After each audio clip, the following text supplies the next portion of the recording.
Welcome masked prowlers, secret spoogers, panty sniffers, violent rapists, and the women who lust after them. This is SIDEBOOB Cinema, your podcast within a podcast. My name is Ricky Orplak, and joining me are my fellow cancelled podcasters, AJ and Jonathan Astro. Guys, if this one doesn't get us cancelled, what will? Well, you're not helping the intro. So you don't want us to prosper. You want us to fail. Like women, you want women to fail. Yes, that's right. Speaking of women's failing, we are reviewing the second of our late Verhoeven cycle today. This is Elle from 2016. 2016? Yes. Yeah. Yes. Famous year. We. So I'm embarrassed because I didn't know that it was French for she or her. Oh, yeah. No, neither did I, actually. I thought it was just the Neither name. did I. I'm parochial, so I'm also an idiot like Homer. You know how Homer goes, and then Die Hard did this, and so I thought her name was Elle. Well, but her name is Michelle. Yeah. Okay, Michelle. so it works So- either way. Yeah. Yeah. All right, well, I sort of don't feel so bad. Sorry, this cat, you can hear this cat. Come here. My cat's going crazy, but I think it's appropriate because there's a cat in this movie. So It's true. You know. Opening frame. So, AJ, how did you watch this film? I watched it in bed on my laptop. By myself. No, Frank, you didn't give him I this didn't one. get Frank into it, but I think we're going to watch it again. Yeah. Yes. Good. That's what he Yes. deserves. It is. For It's being a nice exactly what guy. he deserves.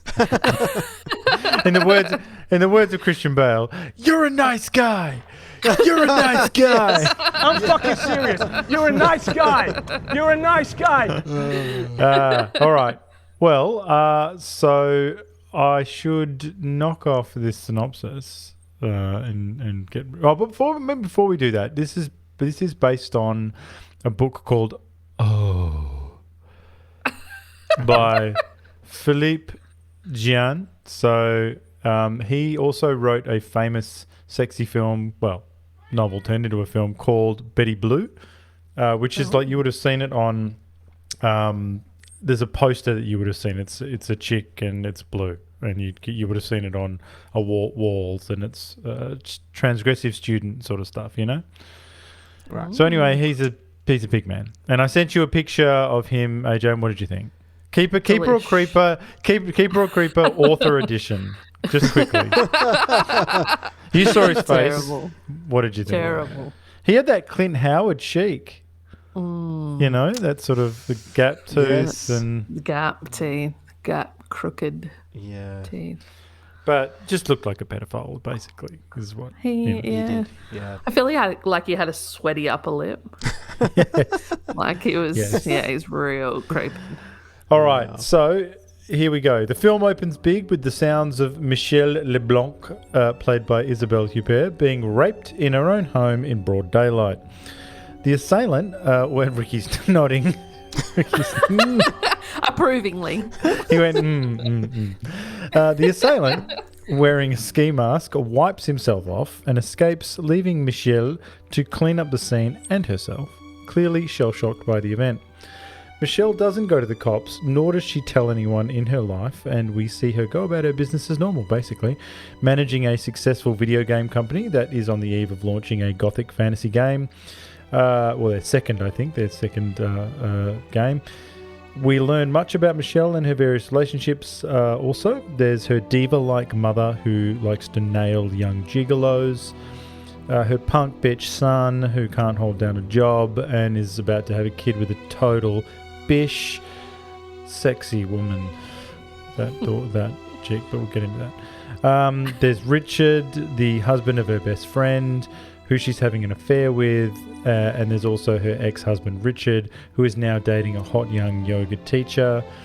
And to keep things interesting, she's been openly flirting with her married youngish neighbour Patrick. I also forgot to mention that Michelle's father was a mass murderer and is now locked up in prison. Sidebar. That's a sidebar, Your Honour. Despite her trying to soldier on after the rape, she's clearly being stalked by her raper man. He's sending her texts and other notes, and things get pretty serious when she is sent a CG clip from her latest video game, which features a big burly monster doing a chick from behind with his tentacles, and Michelle's face has been superimposed on the victim. Are you picturing it, AJ? Classy. Just checking. So anyway, she engages one of her nerdy developers to investigate who made the video by hacking into everyone's computers. But really her number one suspect at work is this guy called Kurt. He's sort of a pissy and arrogant developer who she's had run-ins with. Anyway, her paranoia causes her to pepper spray and assault her ex-husband by mistake. He's sort of, creeping around her house, and that's what he gets. And after that, she discovers that the guy who she hired to look into the dirty video at work actually made the video himself. So she has him drop his pants and present his penis. And she knows he's not the raper man because the guy she's looking for has a circumcised member. One night, the raper man makes another appearance. Okay. And Michelle manages to fight him off and stab his hand, but she also manages to unmask him, revealing that he's in fact her neighbour Patrick. Again, she does not call. Well, yes, every week. So again, she does not call the police, and seems more intrigued than horrified about the whole situation. Michelle's mother's dying wish for her, because she just dies, she up and dies. But anyway, her dying wish is that Michelle go to see their father, her father in prison, the killer, which she does, only discover that he's hanged himself before her arrival. And on the way home, she swerves for a deer. Looked like a deer. Is it a deer? Moose? I think deer. so. Yeah. Whatever. And gets into an accident, and then trapped in her car and somewhat injured. She calls her friends and family, but they're all busy, leaving her no choice but to call Patrick the raper man. And he happily comes and rescues her and cleans up her injuries, and they begin a kind of perverse courtship in which he needs to be her raper man, and she has to play the victim despite being into it. The launch of the video game is a total success, and at the launch, Michelle decides to sort of turn her life around, and she does a bunch of things. Among that, she admits to her friend Anna that she's been nailing her husband, but more importantly, she tells Patrick when they sneak away off together that their sick relationship is kind of over. She recognises that it's sick and that it's over, and feeling sort of empowered, she returns home, and who should come by again but Patrick in his ski mask, ready to get it on. Woohoo! But thankfully, Michelle is rescued by her son Vincent, who hits Patrick on the head with some timber, killing him dead. So that's the end. That sort of wraps stuff up, but that's basically it. Tie up some loose ends, but that's where it ends, really. Yes. So the film opens with a rape. It's pretty full on, and the cat watches the rape, and he's kind of into it. Did you think that? He looked like he was the mastermind behind the whole affair.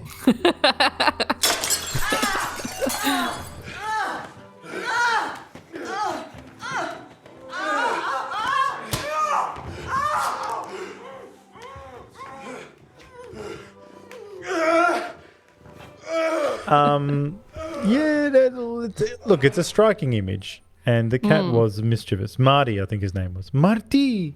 Yes. But that's actually one of the poster images, I think. I'm sure I've seen one of the posters where she's holding up a cat. Yeah, I've seen that too. Yeah. They've had trouble. It's one of these ones they've got trouble marketing. Like, the more thrillery posters is one that you've seen where the leather gloves, like Giallo style, is in the foreground. And then I've seen ones where it's just her holding up the cat, and you're like, "What the fuck is this?" That'd be like the the French Film Festival version, you know? Yeah. Imagine your mum going to see that at the French Film Festival, thinking it's amazing. Amélie. You know, Yeah. she thinks it's Amélie, nice, Chocolat. charming little romp. Yeah, chocolat. And then the first thing we see, rape a man. Yeah. Well, the first thing I thought was why, like after the rape happened, is why isn't she calling the cops? And then I remembered you need to wait 10, maybe 15 years to see your rapist become, I don't know, maybe a Supreme Court nominee or Kevin Spacey. Oh, he went there. Well, yeah. So you're saying that, you know, she's got a plan, that women are schemers, is what you're saying. You're saying the schemers, you know. But you do find out later on that she has had, because of the whole backstory of her father being a mass murderer and she sort of being implicated as sort of an accessory, being a 10-year-old girl, I don't know, because she helped burn the house down or something. That, you know, that she doesn't trust police and she doesn't want to get the media involved or blah, blah, blah. So then it kind of makes a bit more sense. Yeah, but do you think that this is the only major question I have. Do you think that the mass murderer thread is a bit much? Does it make her story too neat or too particular? Because, you know, I don't know, like we shouldn't compare apples and oranges, but Huppert is in another transgressive movie called The Piano Teacher, which we will definitely watch. Yes. It's a good film. It is a great film. So we're going to watch. Well, that's Michael Haneke, and we're definitely going to be doing him. So don't you worry about that, dear listener. But you know, I just wondered if, because the Piano Teacher doesn't need no mass murderer backstory. No. And so, and she does a lot of the same shit in this. Like she's sort of mischievous. Yeah. You know, fucking people shit up. It is kind of a bit much. Like, you know, she's the CEO, software developer. Like, she's just got this mad family, and her dad was like, you know, the French Jeffrey Dahmer, you know. I wondered if There's it was a too lot of story. particular.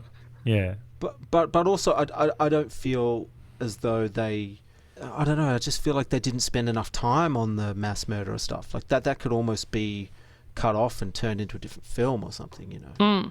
And then you've got the other question of, I suppose, and look, the film's filled with ambiguity, and that's great, and that's the point. We complain when we don't have enough of it. So I guess you have to ask the question, was she more involved in the killings than we know about? Yeah. But I feel like that wasn't, maybe that could have been hinted at a bit more. Like, it'd be a bit more exciting to have something at the end that was like, ooh, maybe she was a bit more involved. I don't know. Well, Yes. I thought it was kind of going that way with the boiler room when they were talking about the boiler scene, and then when the flashing to the fire with the big logs, that's what he used.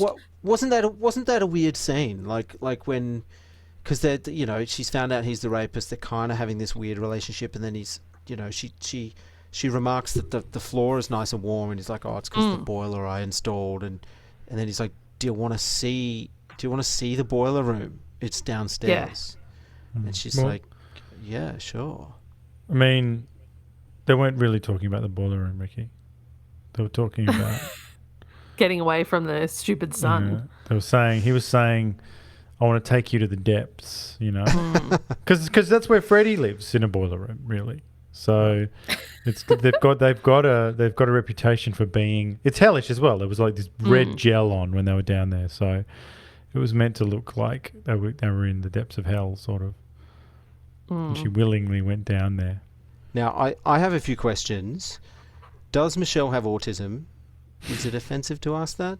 I don't know. You can't ask her to her face. Yeah. You do what people normally do, which is you just sort of do ellipses. You just go, oh, Gary, is he? Spectra. And then the other person just goes, yeah, I think so. Or they do, or that code, AJ, you must have come across this one where people go, oh, yeah, so-and-so, I think they get a bit overwhelmed, and you go, oh yeah. Or they go, oh, they kind of, you know, just have trouble reading the room. They don't like loud noises. And you go, all right, can we just say he's autistic? Can we just say he's autistic? So, well, she definitely has some weird kind of vibes going on. It's French as well, though. Well, the director says that she's authentic, not autistic. That's how he describes her. Right. Everything about her is very authentic. He would say that. Is that what neurodiverse people are going to say from now on? They're going to say, no, I'm just authentic. Yeah. All right, so the neighbour, who turns out to be the rapist, he fights off a prowler. Was the prowler fake, or was he making that shit up? Babe. He made that shit up. Okay, good. That never happened. But why did he even need to do that, though? Oh, see, to throw her off. Because he's a dastardly rapist, and like he's thinking next level. He's gaslighting. Yeah, he's throwing as her well. off. That's the only one thing he did, though. No, because no, because someone else independently saw the person, didn't they? Or was that him only? No, that was. I thought the wife said something too, like. Oh, but so he probably reported it. He probably said to the wife, I saw someone. Wife. Well, maybe. But it sounded like the wife saw the prowler too. So it's like, you can't fight yourself off. But wife was in on it. That's the brilliant thing. That's my favourite part. That's my favourite part. Yeah. She says, she goes, he was, the final lines, it was like he was, he was tormented, but you gave him what he needed for a while. And I was like, wow. Jeez. Yeah. It was amazing. A lesser film wouldn't have that line. But then they should have ended it there. But an Ashley Judd thriller wouldn't have had that line, you know? No, they would have said, wouldn't have had any this of was this. a double jeopardy. That would have been the final line. Yeah. That's what I'm thinking I want to know where all the prowlers went. Is prowling still a thing? Like, I feel like that term got thrown around a lot more when we were growing up, you know? Like, maybe Netflix is occupying all these prowlers now, you know? They're just at home. So you're saying that we don't have as much of a prowler problem? Yeah. Or maybe we never did, but I don't know. It just felt like it was a thing. People It's a charming word. Prowlers. It's a charming word. Like well, no, because prowler doesn't suggest what they're out for. Like prowler, like, you know, it's sort of a bit like being a cat burglar. You know, like you're not sure what they're up to. Like, it's different than he was a rapist. Oh, a you know, stalker. like a stalker, a rapist, a killer, a mugger, like that you get what it says on the tin with all that. Like, basically everything prowling. No, but everything in the New York subway right now. I by the way, everyone, I'm not talking about 1972. I'm talking about the guys you see with hatchets in McDonald's, pushing people in front of trains. Yeah. Yes. Yeah, prowlers. What happened? Yeah, I don't know. Oh, yeah, I don't know. Where are they all? If you're a prowler, email in. Email in and tell us what the vocabulary is. Or just prowl Ricky's house. Just do some prowling and get him excited again. Make prowling great again. Now, where do you find these older women who are down to pound? Is there an app for this? I'm just asking for a friend. Each question's worse than the next. Seriously. She's so sexy. But Isabelle Huppert. But the mum as well was like totally down for it. Yes. Oh, yeah. With the toy boys. Well, it's a youth thing, right? She's just trying to be youthful. It's a vein. I guess so. Yeah. Yeah. I don't know, but French thing. But Isabelle Huppert is lusted after by everyone in this movie. Like, everyone at her work, they're all like intrigued by her, and like her ex-husband, he still wants to nail her. That bald guy Richard, he's just she's whacking him off into a bin. Yeah. Her best friend wants to fuck her. So everyone's getting. Oh yeah, I forgot about that. There's a bit of lesbian friends going on. Yeah, she wants to be more than friends. I've got two more questions. Okay. So. Okay. When is the best time to tell You're your on ex-husband? probation. Okay. I'll tread lightly. When is the best time to tell your ex-husband, your best friend, and her husband, who you're fucking on the side, by the way? When is the best time to tell them you've been raped? Over dinner and champagne? Well, before the champagne. Is that the best time? They were going to hold off on the champagne for at least. The guy goes, don't pop it yet. Yeah. Maybe after we get more details. I don't know. I felt like some of these things, they had an air of truth about them, a ring of truth. There's something, because what do? You can't have a big breakdown or, like it's just, if you're shell shocked, you'd just be like, I don't know what to do. And they know her too. That's how she would react throughout the movie. Yes. Soldiering on, I believe, is what they said. Yep. But do you think their reaction was a little bit kind of lukewarm? They were just like, obviously they were saying, oh, that's terrible, bad news, like, have you been to the police or whatever? But then it was just like... Yeah, they could have given her some more. Yeah. Oh, yeah, I feel like they could have given her some more. With what she's putting out, I guess they were just going off vibes. Yeah, I guess so. Now, AJ, a hypothetical for you. So you're getting violently raped in the middle of the day in the comfort of your own home. Do you think to check out whether your rapist is circumcised or not? Does that cross your mind? It does not.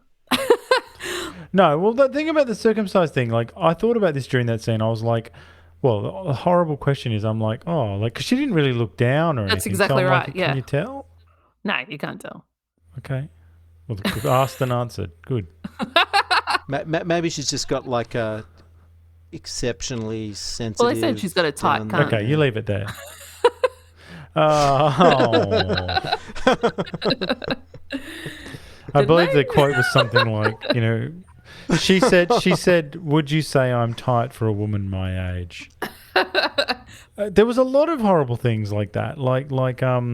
I mean, he's a raper man, so of course he's going to do all sorts of stuff. But, like, think about it. He did, like, the dirty texts. Yeah, like, really specific stuff, like, about, how tight you are. That's mad shit.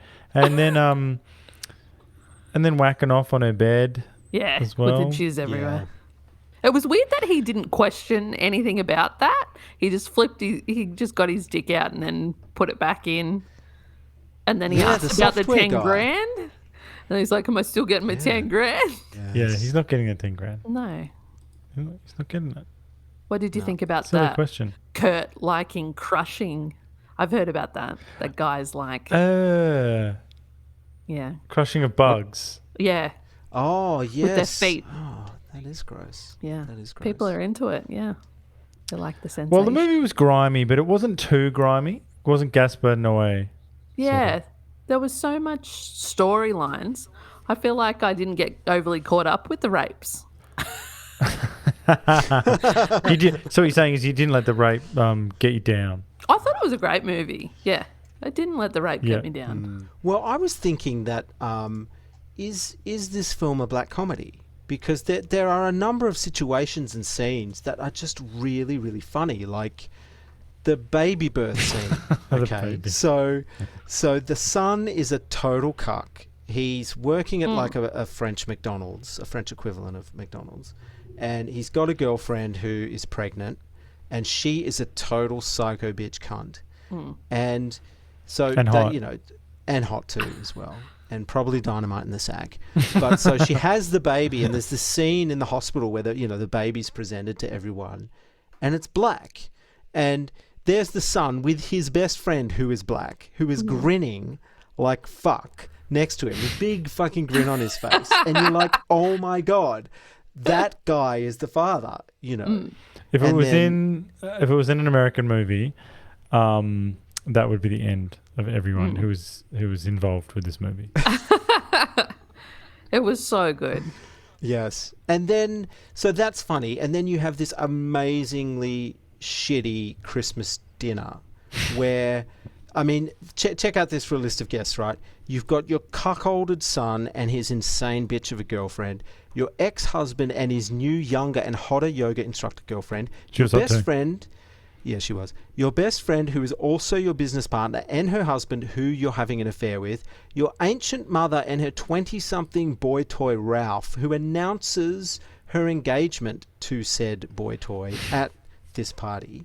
Then you have your new neighbours, a couple, one of which is your secret rapist, and the other is a super Christian who insists on saying grace and watching the midnight mass. I mean, fucking hell, like that is the dinner party from hell. It was great. She loved it. I thought it was great. She handled it quite well. She did. She loved it. Yes, everyone is everyone did have something going on. Yeah, what a mess. What a total mess. But she was into it because she used the opportunity to openly flirt with Patrick, the neighbour. She used her foot to whack him off under the table. In front of Robert. Robert Classic. didn't like it. No. Could smell that something was going down. Well, I think Isabelle Huppert is totally fearless, and I think she's the standout in this movie, obviously. For sure, yeah. I think it's only happening because of her. And I think it's time to call out the top-line actresses of Hollywood, particularly the ones that were asked to do this movie. Nicole Kidman and, all the biggest ones. These are the roles that are once-in-a-lifetime opportunities, And Huppert just does them like it's Tuesday. She just goes, yeah, okay, I'll just do another one. Well, she signed on, and then they translated the script, went to the States, and tried to make it in America. Couldn't make it in America, so had to go back and ask her again to be in it. Well, but all this moaning about representation and wanting decent characters and decent parts.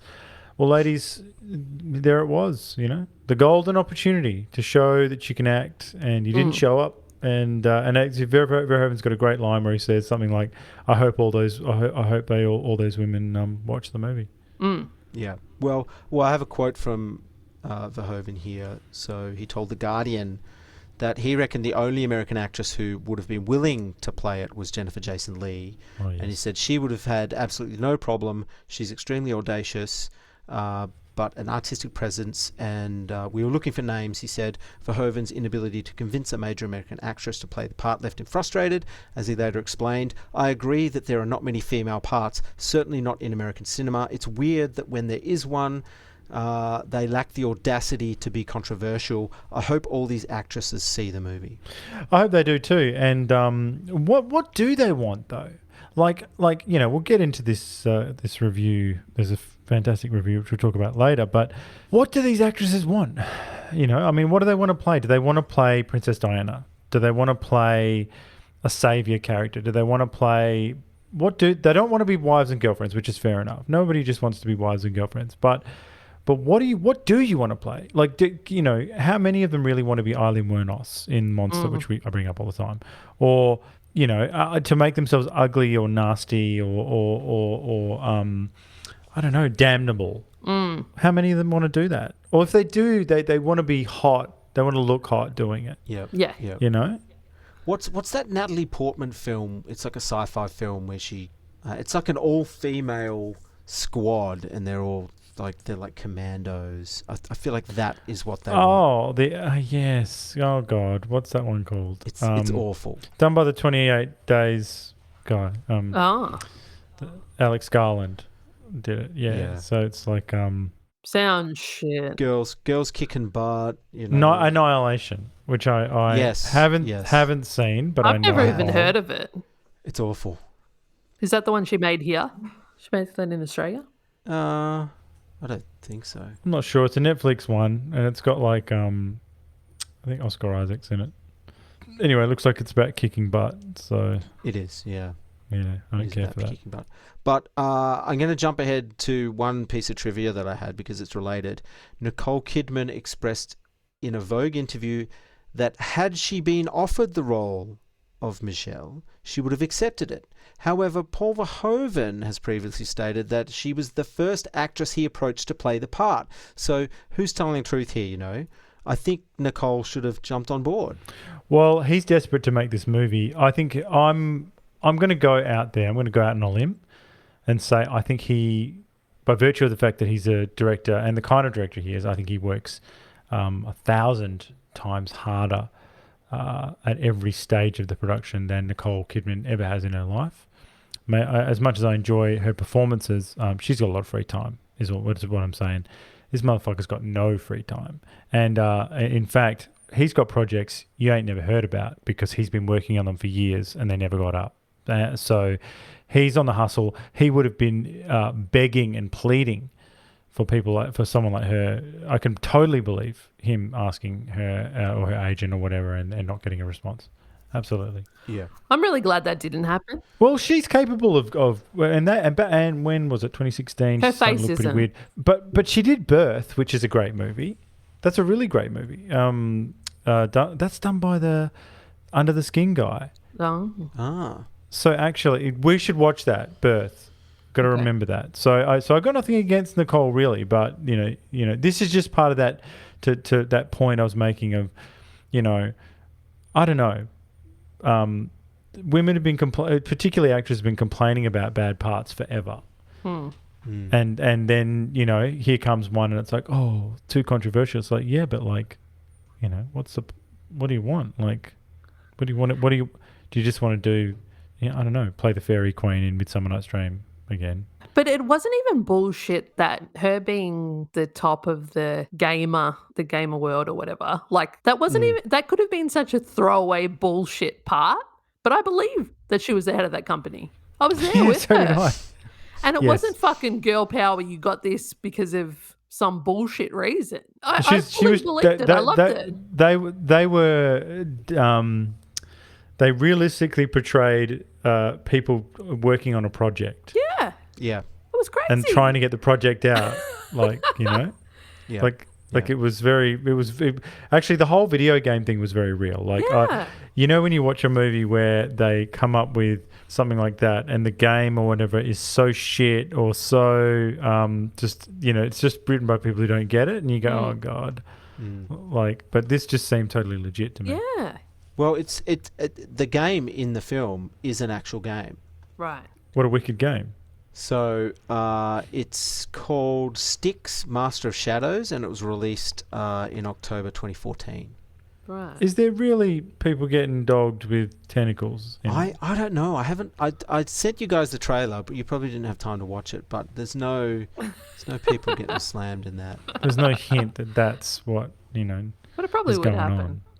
I remember when I was born in a dried up lake bed. There was a big dead tree. Dozens of my kind crawling around like rats. But I wasn't like them.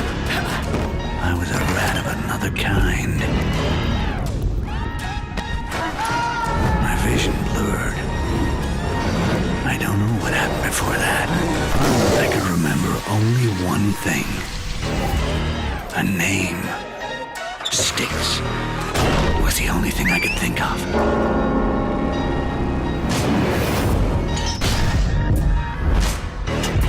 I often dream of this place at night. Well, it's more like a nightmare. I see myself, and I am everywhere.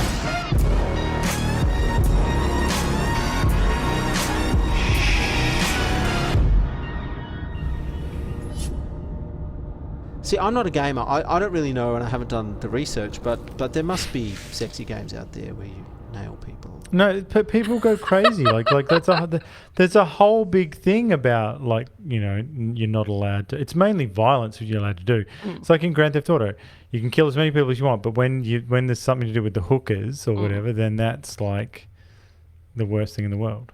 You know? So anyway, I don't know where I was going with that.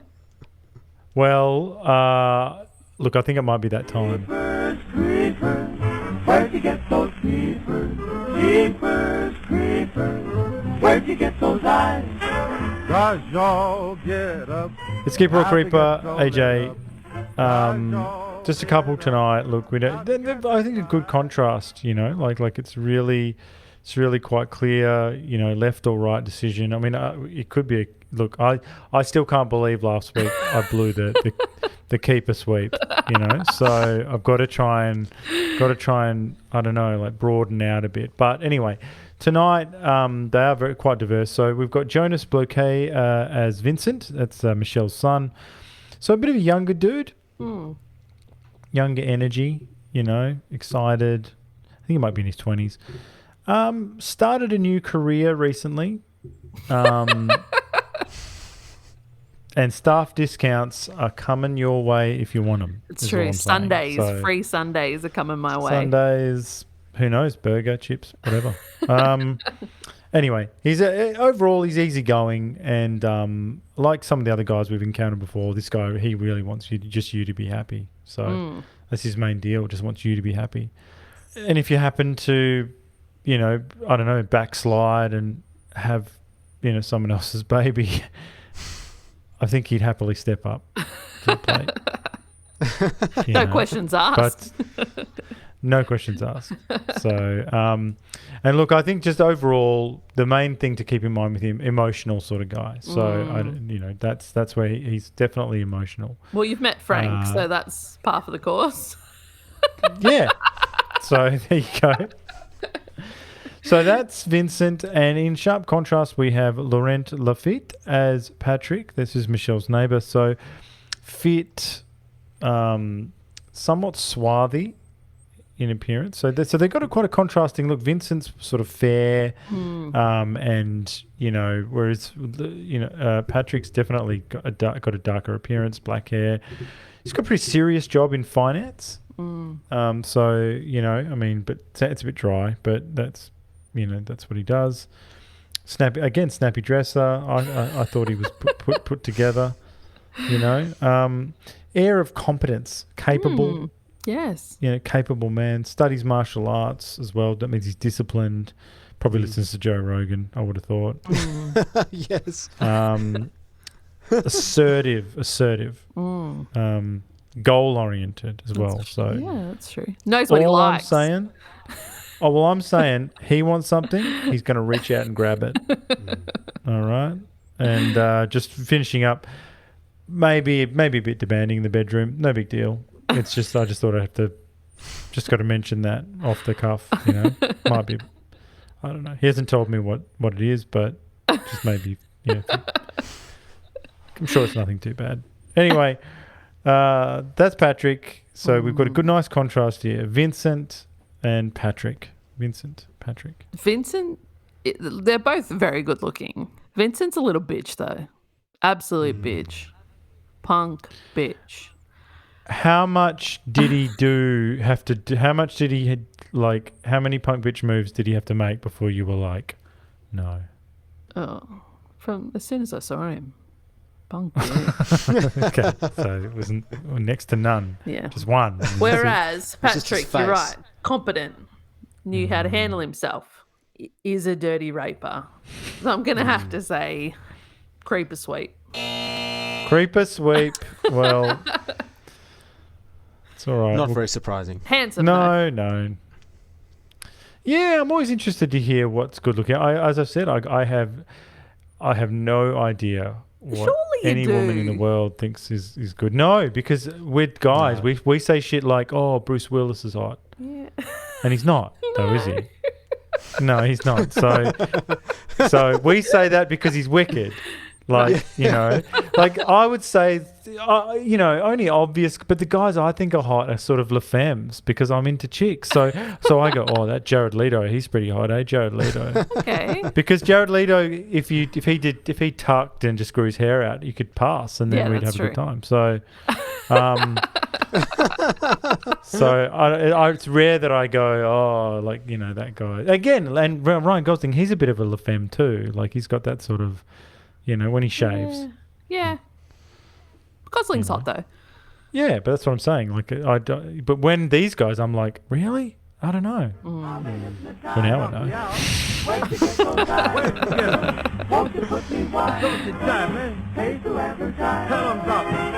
did you get the All right, well, I already blew several of my trivia points for you guys, but I have a couple more. So this was the official submission of the... it's the official French submission for the Best Foreign Language Film category in the 89th Academy Awards in 2017, and it wasn't nominated. Isabelle Huppert was 63 when she made this movie. That's crazy. She looks so good. Yeah. So good. So strong. French women age well. So when you first saw Michelle's cat, did you think he was going to get killed? No. Oh, there's pretty hard and fast rules about that stuff. Only if you're killing the cat, then you're making a statement. Well, the cat was killed, but the scene didn't make it into the final cut of the film, and this explains why the animal does not return in the movie. So just you don't see it anymore. Yeah, well, there you go. Like, and that sucks. Like I'll never be able to unsee that. But it's, you can't kill the cat. But that kind of makes sense though, because everyone's dying. Yeah, but it's a different rules. Like, you'll lose the audience. People, honestly, they care way more about animals than they do 100%. About humans. But so Verhoeven thought that there were enough deaths in the film already, so decided to leave that on the cutting room floor. And that is my trivia. Well, that's enough. So, because we've got a big. Well, actually, I got one little one before that. Like, did you read that because he used to speak French? Because obviously he's Dutch, right? Yeah. So he said he used to speak French not very well when he was younger, and then his English is like quite much better. And then especially for this movie, he went to like a polytechnic or whatever, and like learned French again. Yeah. Oh wow, that's crazy. Yeah. That's crazy. Well, that shows sort of the amount of work and dedication that filmmakers like this put into the craft.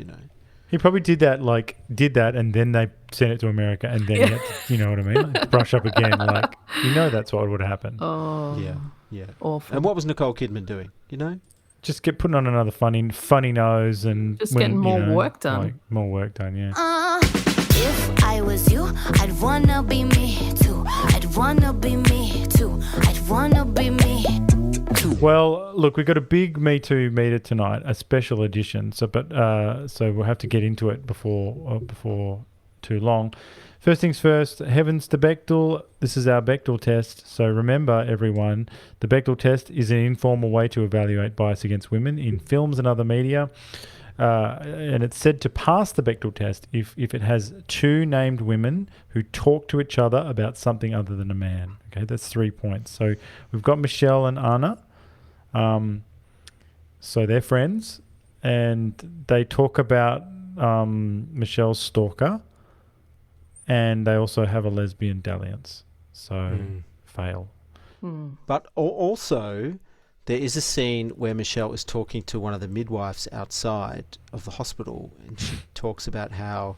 And a woman of colour too. Yeah, how her friend... Like, they were both giving birth at the same time almost. Yeah. But her friend's baby was stillborn, so... Well, that's a nice scene. I think that scene is... That probably... But they are talking about her male son, who she let her friend breastfeed. So there's the man again. They're talking about the man. She should say to the nurse, hey, do you want to... I'm starting a side hustle. It's this app that I'm building where we make couture clothes for, I don't know, some lesbian trans collective. And then she goes, yeah, I'm in. And then that would be the same, better scene. Yeah. Which is what I'm guessing. So anyway, fails the Bechdel test. Fails the Bechdel test, unfortunately.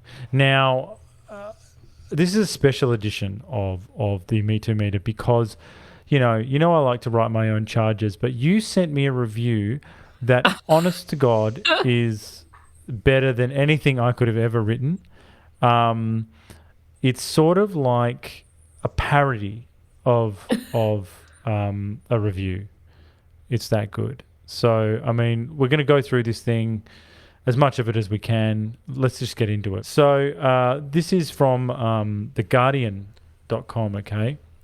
Headline, Rape Fantasy Elle isn't a 5-star masterpiece. It's sick. This is by someone called Bidishta. So, here we go. Rape apologists, do you like cinema? Have you always suspected women secretly want to be stalked, brutalized and raped, and that the biggest woman haters on the planet are not men, but women themselves? Then brace yourselves for a celluloid treat. Ricky, again, was nodding all the way through that. The film Elle opened in the UK 2 weeks ago and has received rapturous praise, trailing 5-star reviews and an Oscar nomination for its star Isabelle Huppert, who is, quote, utterly arresting, Peter Bradshaw in The Guardian. Oh, wow, she's slamming her own guy. Exhilarating, bottomlessly impressive by Robbie Colin. She's doing name checks on all these people for a reason, and has an astonishing, almost terrifying talent. A.O. Scott in the New York Times. Huppert is all of those things, and Elle gives her a lot to do and say, alongside an excellent cast working with a dynamic script. I don't know what that means. When people say dynamic script, I never know what that means. I'm sorry. I don't. You know what I mean? That is such a stock phrase, so it's pointless. But that is separate from the toxicity of the film's gender politics. Indeed, the praise from an overwhelmingly male critical establishment shows how entrenched and unquestioned rape culture is. The film is described as controversial, but there is nothing controversial about men turning rape into an ambiguous act in which female victims are portrayed as duplicitous, untrustworthy, and perverse. It happens in courtrooms and companies, house parties and political parties, corporate workplaces and film companies. Elle is no different. So maybe we'll hold there for a sec. Amber Heard, anyone? Amber Heard? Yes. There you go. She's absolutely. But what do you think of this conflation here? In a film review, we're saying that it happens in courtrooms, companies, house parties, political parties, corporate workplaces, and film companies. Like, so she's saying everywhere, just everywhere. Yeah. So we are out of sort of film criticism now, and we're into something else. This is something else. This is what they call a talking to. And maybe we need it. So in this rape revenge comedy, the central character, Michelle, played by Huppert, does not seek revenge against her rapist. Quite the opposite. She tries to escalate her connection to the attacker once she finds out who he is. And there's no comedy in watching a brilliant performer act out demeaning situations created by men. And here we go, Philip Dejean, who wrote the original novel. Harold Manning, who did the French story adaptation, Saeed Ben Saeed, and Michel Merkt, who produced the film, David Burke, who wrote the screenplay, and Paul Verhoeven, who directed the film. It's like the media shit list, you know. She's she's saying that these men don't know what they're doing. Verhoeven has spoken about how hard it was getting the film made because no US actors would take on the lead role. Perhaps they were galled and insulted to read a script bubbling over with facetious speculation about a rape survivor's psyche. Perhaps they have disdain for a previous film of Verhoeven's, Showgirls, where the camera lingers greedily over the brutal rape of a club dancer. Check that little drive-by of Showgirls there. I know. I love that. Lingers greedily. Wow. This is a fascinating point. So the idea that she's named all these men and she said basically stay in your lane, you don't get it, and you know, being very emotive here and saying they don't understand a rape survivor. This word survivor is used a lot as well. Rape survivor's psyche. I have a question. So if a woman directs, The Hurt Locker or something, or a woman directs Saving Private Ryan 2 or whatever, and she shows men dying on the beaches or men getting stabbed and shot and whatever, is that the same? Like, is it the same? Are we dredging up the same outrage for that? Like, is it in that situation? Do you say, wow, you don't get it, Catherine Bigelow, you just don't get it. You don't get it. You don't understand the plight of the mainly the men who died in those wars. Like, is this a zero sum game? Like, or is this something different? There's definitely a case to be argued there, but it's not, and people wouldn't make that observation. I think that'd be interesting if that movie had received 5-star reviews or hadn't, as to if the pylon, so if it was good or not. Yeah, like this was a good movie. This did really well, and this person's jumping on. Whereas, I wonder if that would have something to do with it. Yeah, so if this was like a B-grade exploitation film, it wouldn't even rate a mention. No. That's a good point. But I'm always looking for the rule, though, so if the rule is stay in your lane, who's in the lane? But that's what I mean, but they rewrite their rules. So if it did really well, then maybe. If it didn't do well, then jump on. The other thing there, though, like men dying in war and women getting raped, like I could be wrong here, So someone could set me straight, but sometimes I feel like women view rape as being worse than murder. Yes. You know, so someone could get murdered on the battlefield horribly, like shot in the neck or something, or maybe it's down to hand-to-hand combat and a guy gets stabbed with a bayonet or something, and then a woman gets raped, and the rape is worse. I don't know. What am I right, AJ? Is that? I think it's just because they're portrayed differently. Like, we see a lot of man-on-man violence. We see a lot of violence like that. So if you go and watch Saving Private Ryan, that beach scene is horrific. But if you watch Jodie Foster and The Accused, it's also pretty awful. But like I think it depends. We're so used to seeing men-on-men violence that I think we've grown used to it. Yeah, we're just desensitized to it. And the scene that that person was talking about in Showgirls was confronting because it was out of nowhere. That was quite confronting. Yeah. I don't like that scene. I think it's and I don't think it's. I could do without it. But it was a great scene. But you're taken aback though. Yes. Well, moving on. So, with its beautiful interiors, clothes, great clothes, and virtually all white cast, Elle has the same capital M misogyny, the lifestyle edit vibe as Tom Ford's Nocturnal Animals. Great film. Another highly praised piece of work in which the women are mocked, stripped, raped, humiliated, betrayed, or murdered. But Elle goes further, ascribing to women a masochistic pathology that somehow excuses the abuse that men choose to perpetrate. Despite Michelle's ex having beaten her, she tells him we should still be together, because that never happens. That was me who added that last bit. In Elle, the ferocious... Well, just a little mention of her saying the all-white cast. That is great. See, I couldn't have come up with that. That's a detail that's a drive-by. That's just like saying, and it's white supremacists as well. Yep. Yep. That's nice. In Elle, the ferocious hatred behind men's sexual violence is nothing compared to women's masochism, misogyny, venality, and irrationality. Men's brutality is presented as uncomplicated, even attractively virile, while women are apologists for it. Yeah, I think it's weird though that sentence. I guess we're on different sides of the spectrum here. I read that sentence and I say, and isn't that interesting? Yeah. Like, I don't think the film is making a comment about all women. I think it's making a comment about a particular woman. And because not all women have video game moguls and have all of these things. So maybe what we said earlier about her being particular is actually good in this case. 100%. Yeah. She's fascinating as a character. That's right. And again... It's these here. It's not conflation. Here it's generalization. So it's the broadening out of terms. It's using the one to represent the many. Sometimes that's interesting. Sometimes it's a character. And so here we've got in Elle the ferocious hatred behind men's sexual violence. You go, well, you'd say Patrick's and Richard's violence. They're different. Like, maybe it's the conflation there as well, because Richard smacking her once, although abhorrent as that is to, you and I, that's in a different league to what Patrick does. And even what Vincent does. Yes. Vincent's a hothead too.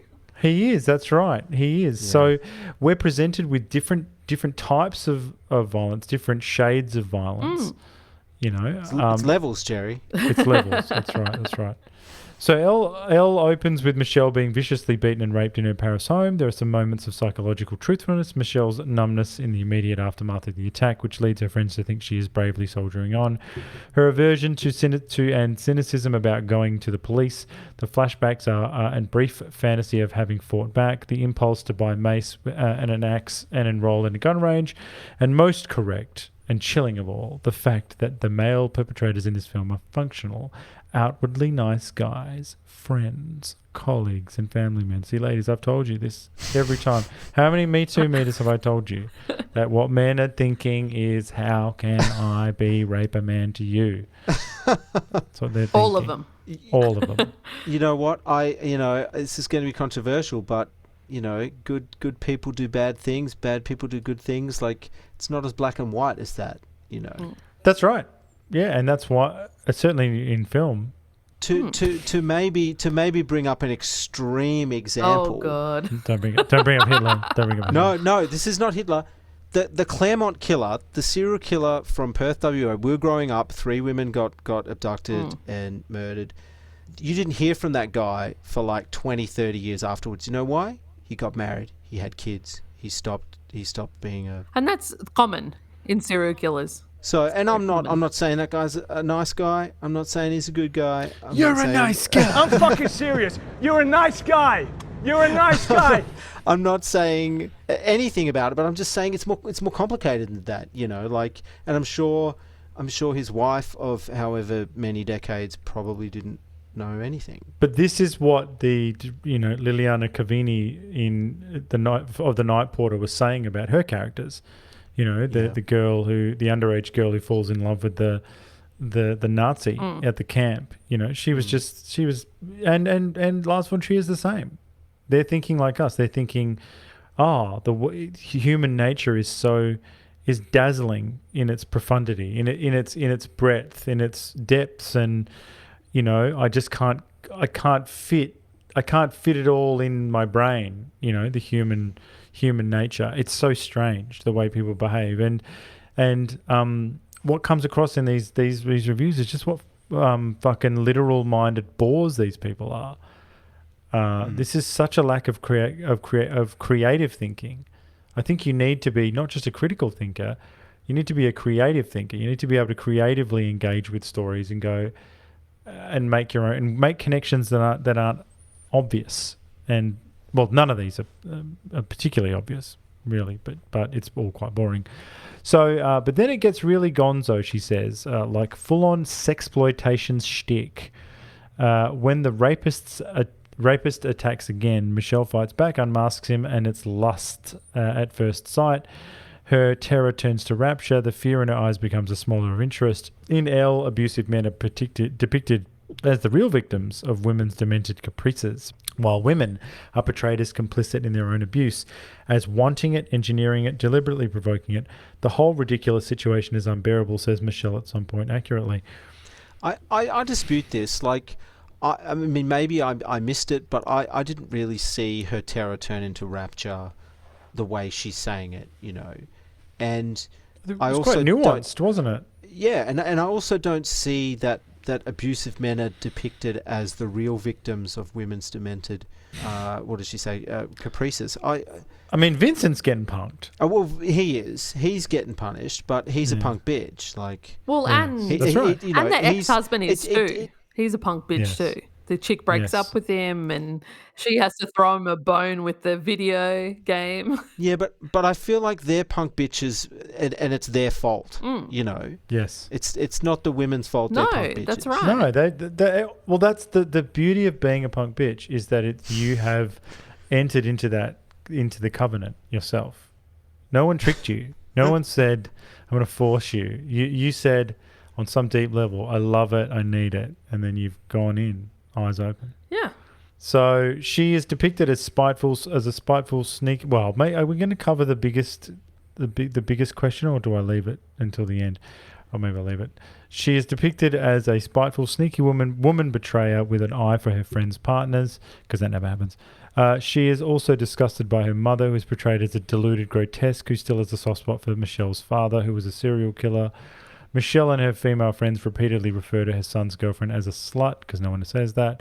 The young woman is presented as a screaming nag and then shown to be indeed a little slut when she gives birth to a baby who is clearly mixed race. The dark-skinned child is then used as a sight gag. Meanwhile, Michelle's female neighbour is a wholesome religious maniac who insists upon saying grace before dinner. Are these secular creeps at The Guardian? What's wrong with saying grace? You know, yeah, I don't say grace, but if someone did it, I'd go, that's nice, you know? On Christmas. Yes. People do this shit. I know. So I wonder if they roll their eyes when it's like, you know, some Islamic festival, you know, Ramadan. Do they roll their eyes and go, no, that's beautiful. That's beautiful. But like Rebecca was really wholesome. And until the very end. Yeah. Like, that's unfair. That's lazy. Yep. So, in a vicious insult to all survivors of men's sexual violence, and trans women, I think she should say, The filmmakers have recast the perpetrator and his victim as being in some kind of relationship or affair driven by her masochism, in which his abusiveness is simply necessary fuel. What's between us is sick, she sighs as he miraculously transformed from a terrifying rapist to sullen lover.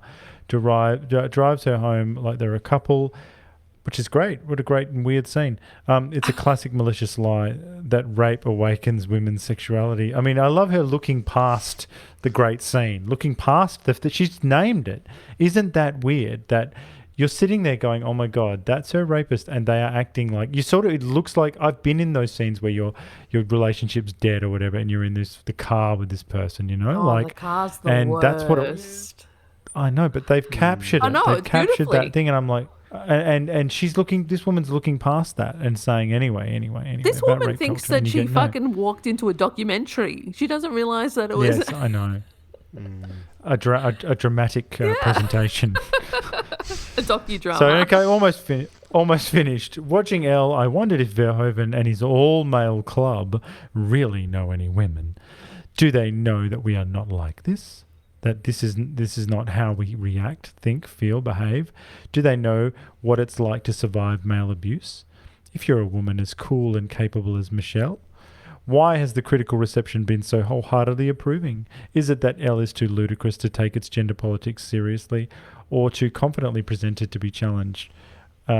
Surely critics aren't afraid of speaking up out of fear that they will look like an unfashionable prude who doesn't get Elle's pacey, racy provocation. Or maybe it's much simpler than that. Perhaps after centuries of patriarchy, rape myths and male impunity, viewers are just genuinely 5-star fine with unrestrainedly lauding a film in which a woman loves to be beaten brutally and sexually abused. The big question for me, are we, look, I don't even want to dance around it. Are we going to act like, I guess men and women aren't interested in rape fantasies? Like, are we going to walk around and act like, I mean, I'm not saying, I'm saying rape speaks for itself. It's dreadful on every level in reality. But I'm talking about the world of art and literature here that goes back to the beginning of time. There is a distant cousin of sexual assault in, probably what most Mills and Boon like books and stuff, power dynamics and guys who taken what they want, and ripping the bodice, Are we going to act like this is, and obviously there's a line and it's case by case. Sometimes you know it when you see it. Like I could show you one scene from a film like Showgirls and you'd go, oh my God, that's dreadful, that's disgusting. I could show you another, like, maybe the one in Blade Runner, or maybe it could be the one in Basic Instinct with Jeannie Tripplehorn on the couch. And you might sit there and go, oh, that one's hot. Yeah. And maybe it's to do with consent, maybe it's not, I don't know, whatever.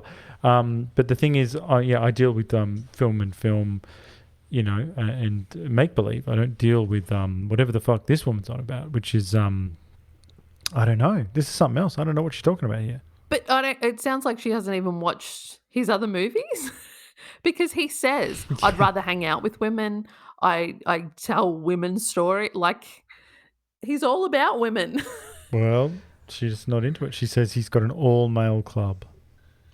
But this strange idea that a film about one character in one time period, one specific character and what she does and what she's into is somehow representative of every female on the planet, like from all time. It's like from the past, the present, the future, like, isn't that weird? Like, I wonder if she'd think the same thing about something like American Psycho. Like, does that depict all men? Well, she would say men? Yes. She would say yes. Would she? Yes. So isn't this what Jessica Crispin was saying? Like, this is just a way of shutting down conversation. Like, because if you talk about movies like this, you're not going to get. If you were at a party and someone gave this review to you, you wouldn't get past this movie. You wouldn't talk about anything else. You'd go, oh well, like. You've won. They're boring. Yes, it's rape culture. You've won. Because all roads lead to rape culture. Like if you critique something like this, I know what you think of anything, of Breaking Bad. I know what you think of it. I know what you think of, she'd be like, Skylar is oppressed. It's living under Skylar's walls. a cunt. Absolutely. Correct. So this is just an incredible review that I couldn't. When I read it, I couldn't believe it was real. Mm. Well, it sounds like one of your Me Too meters. Like, it sounds exactly like the thing you do every single week when you're taking the piss. I know. When I read it, I was embarrassed. I was like, "This woman's doing." I was like, I was sort of like, because I get so into it that part of me was like, "You go, girl." Like I was snapping the fingers. I was going, "Yeah, fuck those cishet assholes." But this review has zero nuance, like zero. It's uncharitable in every way possible. It doesn't acknowledge anything. It doesn't, acknowledge that there's grey areas in the film. But also, there is no cure for being a humorless dolt either. Do you know what I mean? Like, if you're absolutely humorless, there's no cure for that. I like to imagine them going to the movies and then sitting through 2 hours and 11 minutes, getting really riled up about it, and then going home in the car and then like going off about it. Whereas I had 2 hours and 10 minutes and I had a good time. So I can't and that is a long time to be getting worked up, like, and hating something. She hates it. Actually, so Peter Boghossian, wrote a book called How to Have Difficult Conversations, and there's a technique maybe we can borrow from him. I think when you're talking to people like this, you have to get a scale. So you have to say, okay, all right, because you're never going to convince her. So you say, fair enough, this movie's rape culture. So, let's what's 10? What's 10 out of 10 of rape culture? Is it like I don't even have an example. I spit on your grave or something. She wouldn't have know what that is. But let's just say whatever it is. And what's 0? Is 0 like fucking Dora the Explorer or something? You know what I mean? And then you can get an idea. Try and get a sense of where this person is putting this film. Like, so if that's 10, if Salo is 10 or whatever, and then where's this? Is this a 6? Is this a 5 or a 4 or a 3? And then maybe beyond that, we could say, I'd probably try and get the next question, which be, what are your favourite movies? That's exactly right. I was going to say that. That's the way you. What do you think is good? Yeah, that's so the way you say, well, what is good? So this is no good. So what's good? And I'd be fascinated to hear that. And I'm not being facetious here. I'm certain she's got no taste. Because and I don't say this often, but I have seen a couple of movies, and I could immediately tell from the opening frame that this movie had something, and because she's an ahistorical dolt, she can't even recognise the joyful cinematic tradition that we're being given here. So the very opening frame, that the hearing the end of the crime and then coming in on the action, I saw that and I went, oh wow, that's Rope. That's Hitchcock's Rope. That's how Rope begins.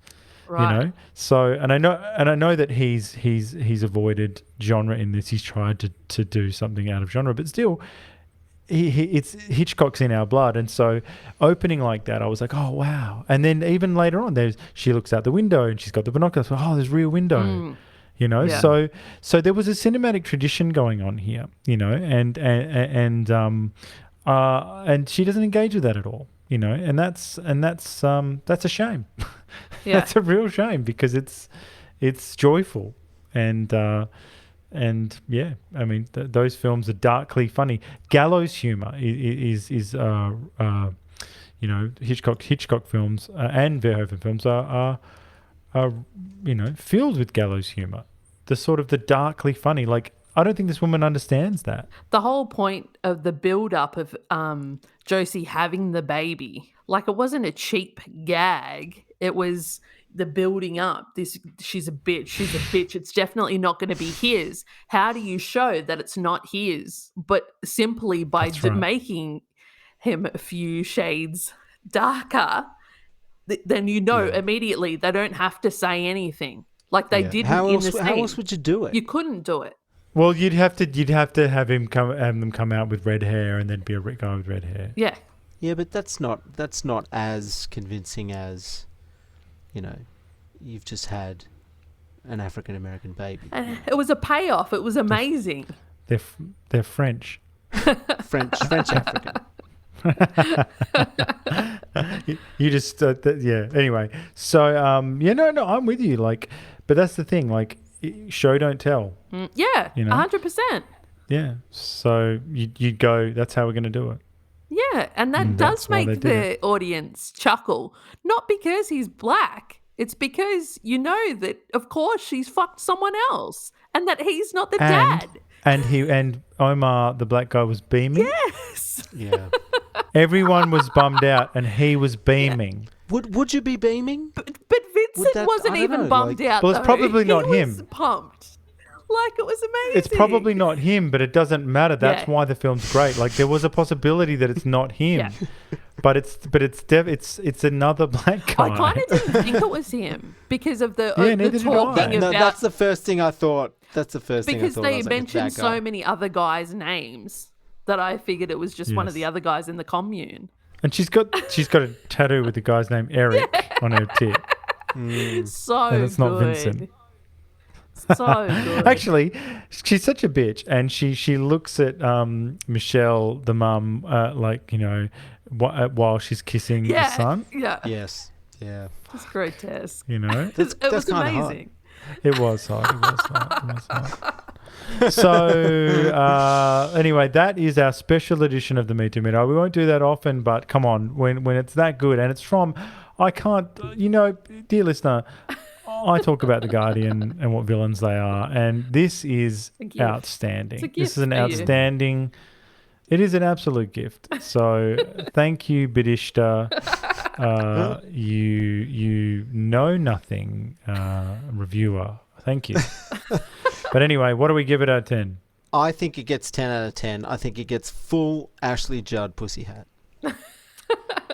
Yeah, I do too. Particularly because all the males jumped on and said it was, but 2016 was just on the edge as well. Like that, I really feel like that was the last hurrah of being able to say that this was okay, because we got Promising Young Woman after this. I am not as nasty as racism, fraud, conflict of interest, homophobia, sexual assault, transphobia, white supremacy, misogyny, ignorance, white privilege. I give it 10 out of 10 because Anna's like, I might move in with you at the end, even though you've been fucking my husband for 6 months. Yes, and we're all cool, but I've kicked him to the curb. It was, nice. Nice little tie-up. Well, she's still holding out hope that they can get their les on. Let's be honest. So am I. So the Boobometer, AJ, was, to be frank with you, quantity sparse. Apart from there was a sort of a bit character who came in at the end, was going out with a gigolo, outstanding but brief. Yeah. Very brief. Reminded me of the Max Mon Amour hooker. Yes. Hooker. Yeah. Same country, same body. I was like, oh, yes. So quality overall, MILF tier is what I'm thinking. Very acceptable. Welcome even. But, we've only got a couple of ratings to give it overall. And, I feel like, we've had better, so I've got to give it. Here's tonight's rating.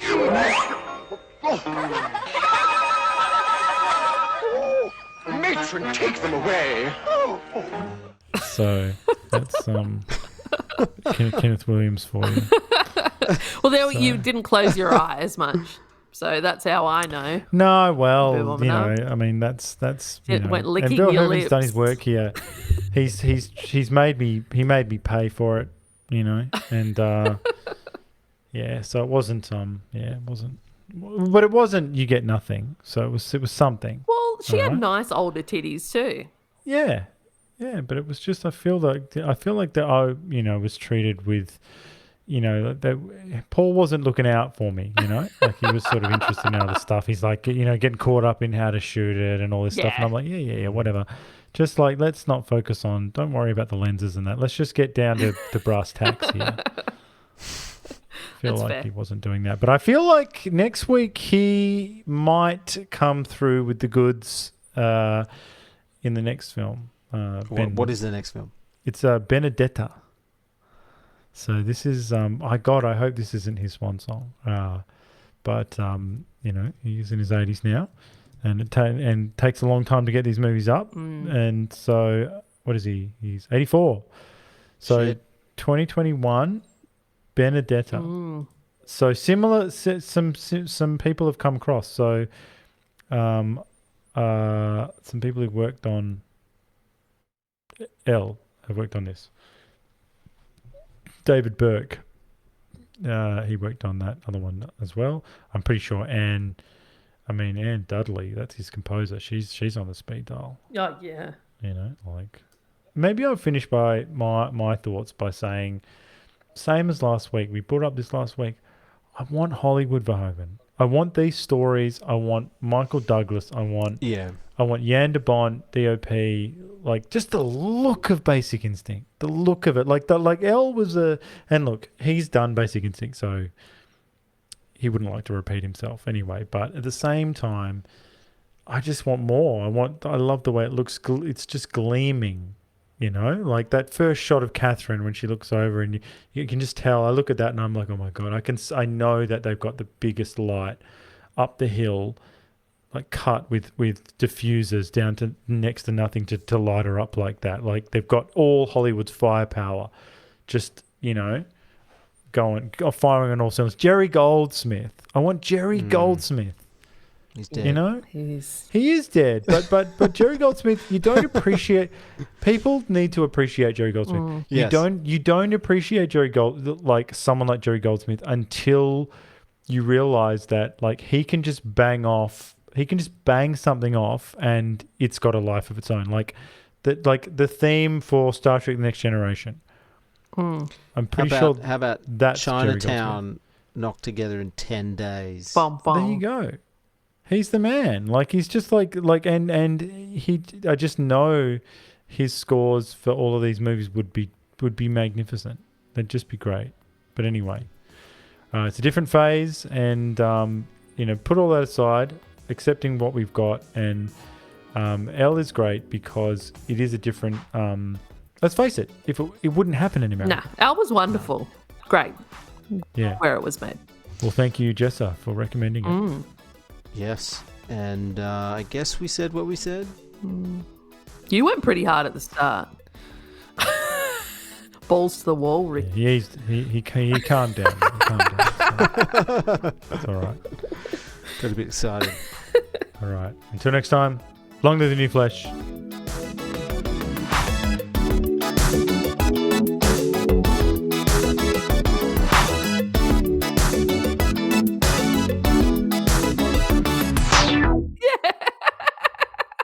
So good.